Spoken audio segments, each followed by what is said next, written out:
Hey YouTube, it's Matt here. Sorry I haven't made a video in such a long time, but I've been very busy.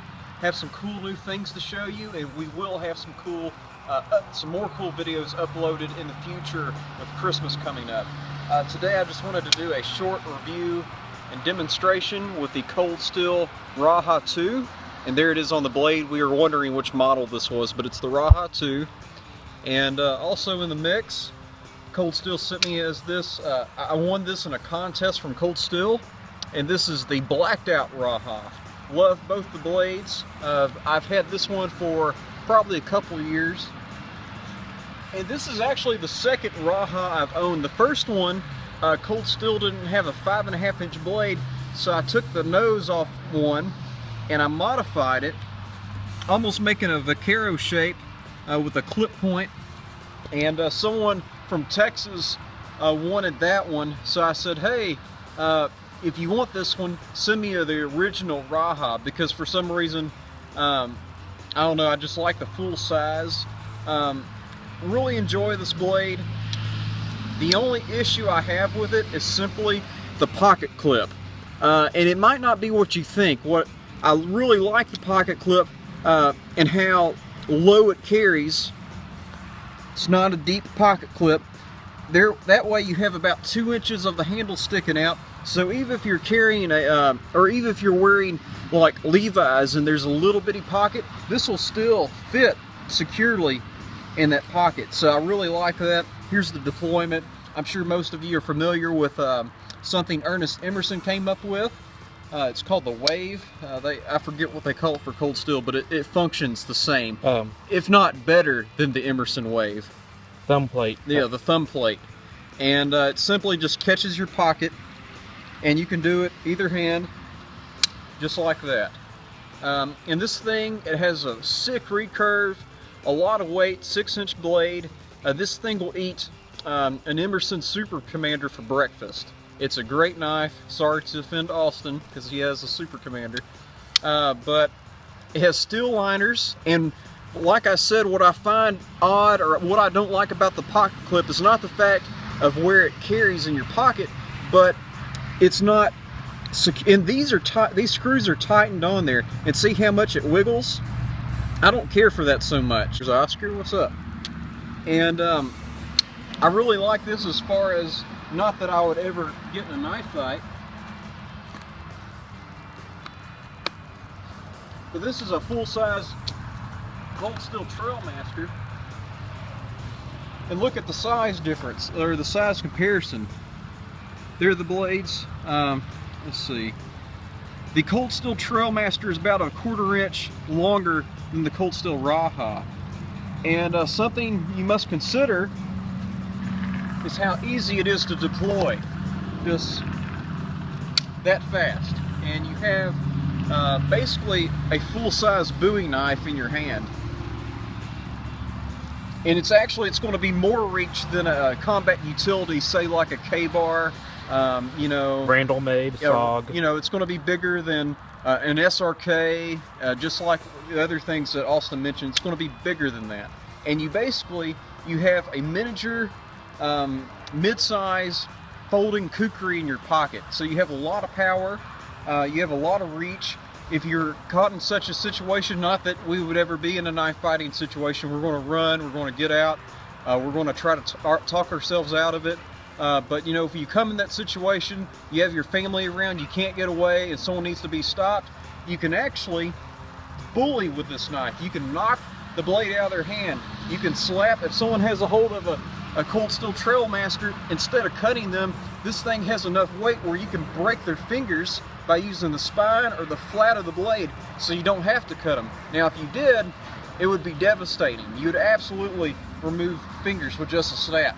You could partially remove someone's arm just like that. I've removed bamboo that's over 1 inch thick, not by swinging like this, but by simply with my wrist. You see that, the articulation of my wrist?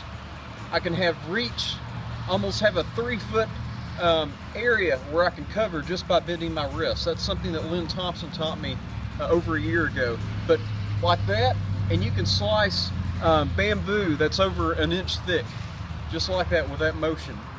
So now that I've shown you the advantages of carrying this kukri, and that's one reason why you can get through bamboo that's so thick, is because of the steel liners give you a little bit more weight than the aluminum liner. So I definitely like the steel liners. We'll see how it chops through this board. First, I'm not going to chop all the way through it, but let's see what a whack does with the Cold Steel Trailmaster. This is just a seasoned piece of pine.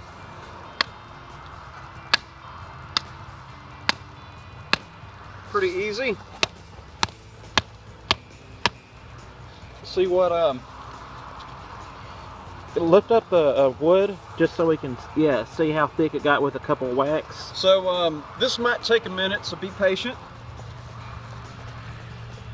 I want to do this safely, so I'm going to take my time.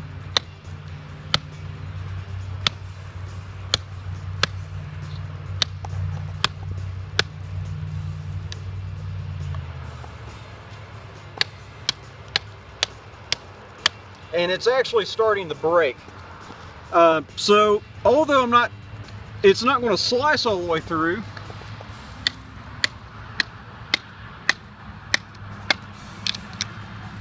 you can see that the weight is going to break a lot of the things that you try to cut. So I think that's a successful test. Although maybe I could have sliced something more, but if you have slicing power with this nice taper flat grind, it starts thick up here and it continues to slim at the point, so you still have an edge or a point you can work with piercing task.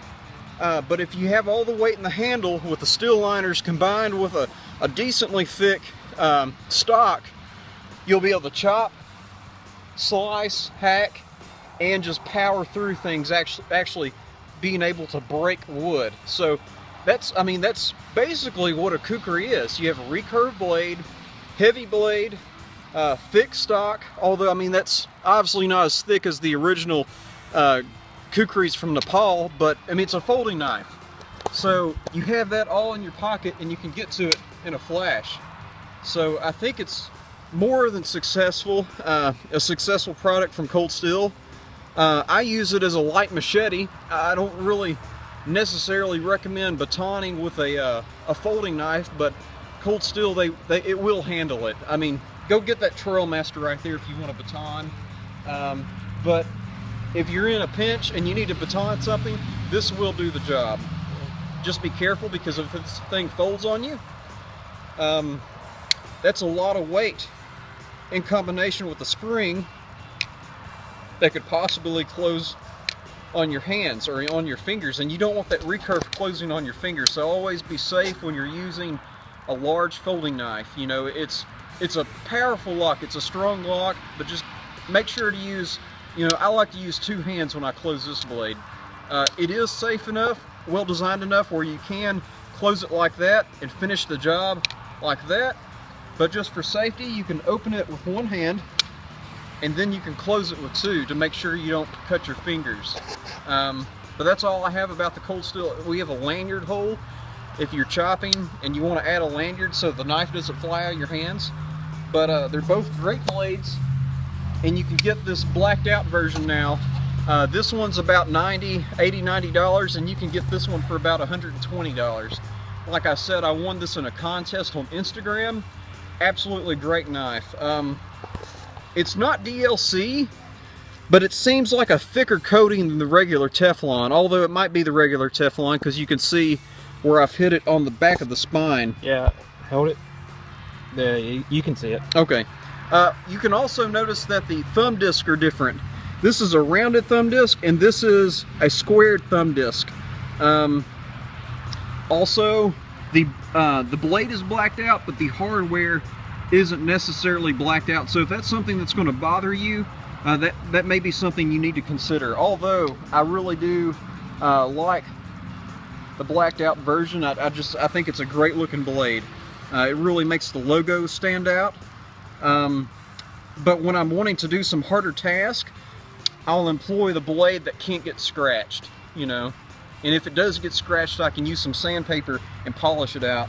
But I'm an absolute fan of the Rajah 2, and I totally recommend these blades. Get them from Cold Steel, get them from Amazon, and you won't regret it. Thank you for watching.